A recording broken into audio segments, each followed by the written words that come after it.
अंजलि शर्मा राहुल खन्ना की best friend होती है। दोनों की दोस्ती के किस्से लोगों की जुबान पे चढ़े ही रहते हैं। अंजलि शर्मा बेहद ही सुलझी हुई, समझदार, कॉलेज की टॉपर और लुक वाइज एकदम टॉम बॉय टाइप लड़की होती है। वहीं दूसरी तरफ राहुल कॉलेज का कूल डूड, एवरेज मार्क्स लाने वाला पगला झल्ला सा लड़का होता है। अंजलि और राहुल दोनों एक साथ पढ़ाई करते थे और मॉर्निंग में बास्केटबॉल खेला करते थे। राहुल अंजलि से रोज हारता था। ऐसे ही एक दिन कोर्ट में राहुल और अंजलि बास्केटबॉल खेल रहे होते हैं, तभी दोनों की नोकझोंक हो जाती है। तुम्हें खेलना नहीं आता तो कम से कम चीटिंग तो मत करो। हे अंजलि, मुझे चीटर मत बुलाओ। यस बोलूंगी, चीटर चीटर चीटर। नहीं Anjali, I am not a teacher. Oops, cheater. Oh, that's what you are, cheater cheater cheater. ना ना ना ना ना, Rahul is a cheater. Stop it Anjali, मुझे बार बार चीटर मत बुलाओ। क्यों, डर गए? राहुल खन्ना? राहुल खन्ना कभी किसी से नहीं डरता। ओह यस, अंजलि शर्मा से रोज हारता है बास्केटबॉल में, चीटर। ऐसे ही आए दिन अंजलि और राहुल की कोल्ड वॉर चलती ही रहती है। थोड़ी देर बाद दोनों का झगड़ा सुलझ जाता है। दोनों को एक दूसरे की याद आने लगती है और फिर क्या, उन दोनों का पैचअप हो जाता है। तभी राहुल और अंजलि अपनी दोस्ती वाला स्पेशल हेलो एक दूसरे को करते हैं। दोनों ढेरों बातें करते हैं और अगले ही दिन फ्रेंडशिप डे होता है। अंजलि राहुल को फ्रेंडशिप बैंड बांधती है और राहुल से बोलती है, You are my best friend यार, पर तू ना इन स्टूपिड सी लड़कियों के पीछे भागना बंद कर दे। हे अंजलि, मैं लड़कियों का पीछा नहीं करता, लड़कियां मेरा पीछा करती हैं। वैसे तू बता, तुझे कैसी लड़की पसंद है? किससे शादी करना चाहता है? बहुत सुंदर सी, प्यारी सी, जिसे देखकर दिल बोले बस यही है वो। जब वो सामने आए तो बैकग्राउंड में गिटार बजने लगे और जब मैं उसे कहूँ पलट पलट पलट तो वो मुड़ कर मुझे देखे। अच्छा, और अगर तुझे ऐसी लड़की नहीं मिली तो क्या, मैं तुमसे शादी कर लूंगा। छी, कभी नहीं, नेवर, ना ना ना। कुछ ही देर में कॉलेज में टीना की एंट्री होती है। टीना बहुत ही सुंदर, इंटेलिजेंट और स्टाइलिश लड़की होती है। पूरे कॉलेज में उसकी ब्यूटी के चर्चे होते ही रहते हैं। म्यूजिक फेस्टिवल में उसकी परफॉर्मेंस देखकर सब उसकी आवाज के भी फैन हो जाते हैं। हर किसी की आंखों और जुबान पे टीना छा जाती है। टीना के अट्रैक्शन से राहुल भी नहीं बच पाता, उसे टीना से प्यार हो जाता है। वहीं दूसरी ओर अंजलि के दिल में भी राहुल के लिए प्यार के फूल खिलने लगते हैं। इसी कश्मकश में दोनों एक दूसरे से मिलते हैं। अंजलि, मुझे तुमसे कुछ कहना है। सेम पिंच राहुल, मुझे भी तुमसे कुछ कहना है। पर पहले मैं बोलूंगा। अच्छा ठीक है, पहले तुम बोलो। वो, मैं टीना से प्यार करता हूँ। हाँ राहुल। आज मैं टीना को ये बोल दूंगा। ठीक तो बोला ना? या एक बार फिर से प्रैक्टिस करूँ? हाँ राहुल, बिल्कुल ठीक। दिल की बात बताने में देर नहीं करनी चाहिए। थोड़ी देर में बारिश होने लगती है और अंजलि के दिल के अरमान बारिश के साथ बह जाते हैं। वो राहुल को अपने दिल की बात नहीं बता पाती और कुछ ही दिनों में अपने घर वापस चली जाती है। राहुल उसे रोकने की बहुत कोशिश करता है पर वो नहीं रुकती। वहीं दूसरी ओर राहुल और टीना एक दूसरे के प्यार में डूब जाते हैं। राहुल अक्सर टीना के ख्यालों में खोया रहता है। एक दिन अचानक राहुल टीना को मिलने उसके घर आता है।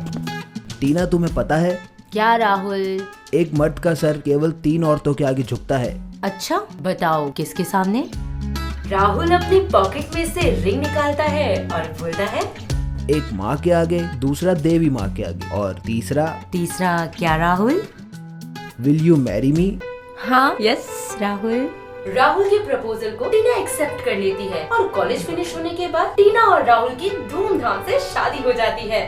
राहुल के घर में उसकी माँ जया रहती है। टीना राहुल के घर को संभाल लेती है। वो सबका बहुत ध्यान रखती है और सबकी पूरी देखभाल करती है। ऐसे ही एक शाम राहुल के घर सब डिनर कर रहे होते हैं। टीना बहू, कहाँ हो तुम? अरे डिनर रेडी हुआ या नहीं? मॉम जी, डिनर रेडी है, जस्ट कमिंग। टेबल पे रख दूं? टीना के हाथ से डिनर गिर जाता है। बहू क्या हुआ?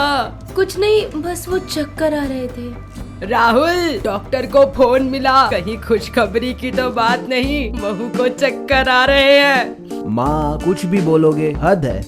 कुछ ही देर में डॉक्टर राहुल के घर पहुंचते हैं और टीना का चेकअप करते हैं और सबको बताते हैं कि राहुल, टीना को ब्लड कैंसर है। ये कुछ ही दिनों की मेहमान है, तो आप इसका अच्छे से ख्याल रखिएगा।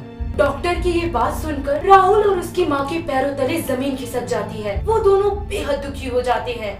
राहुल टीना का और भी ज्यादा ख्याल रखने लगता है। टीना इसी दौरान डायरी लिखना शुरू कर देती है। धीरे धीरे समय रेत सा फिसलता जाता है और आखिर में वो घड़ी आ ही जाती है जब टीना कैंसर से हार जाती है और उसकी मौत हो जाती है। टीना की मौत से राहुल के ऊपर मानो दुखों के बादल छा जाते हैं। 5 साल बीत जाते हैं पर राहुल टीना को भूल नहीं पाता। राहुल की माँ जया अपने बेटे की देवदास जैसी हालत देख उससे बोलती है, राहुल बेटा, मुझसे तेरी ये उदासी और अकेलापन देखा नहीं जाता। इतने साल हो गए टीना को गुजरे हुए, तू दूसरी शादी क्यों नहीं करता? माँ, हम एक बार जीते हैं, एक बार मरते हैं। प्यार एक बार होता है और शादी भी एक ही बार होती है। तो फिलॉसफी मत झाड़ मेरे सामने, मेरी भी कुछ सोच। मेरी सारी सहेलियाँ अपनी बहुओं की चुगली करती हैं और मैं अच्छा, तो माँ आपको बहुत चुगली करने के लिए चाहिए। नहीं बेटा, पर तू शादी कर ले।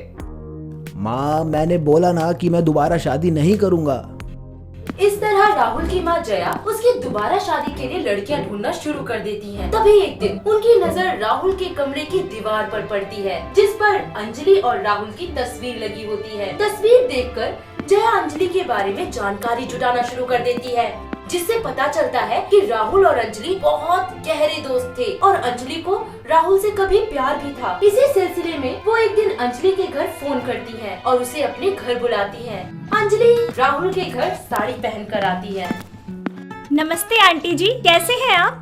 बस ठीक ही हूँ। वैसे साड़ी में तुम बहुत प्यारी लग रही हो। बस अंजलि, अब तू ही बनेगी मेरे घर की बहू। आंटी जी, वैसे टीना दिखाई नहीं दे रही। टीना, वो देखो। ओह, मुझे बहुत दुख हुआ टीना के बारे में जानकर। तभी वहाँ राहुल आ जाता है और अपनी झल्ली सी अंजलि को साड़ी में देखकर सरप्राइज हो जाता है। अंजलि, तुम और साड़ी बहुत चेंज हो गई हो। मतलब बड़ी प्यारी लग रही हो। क्या बात है?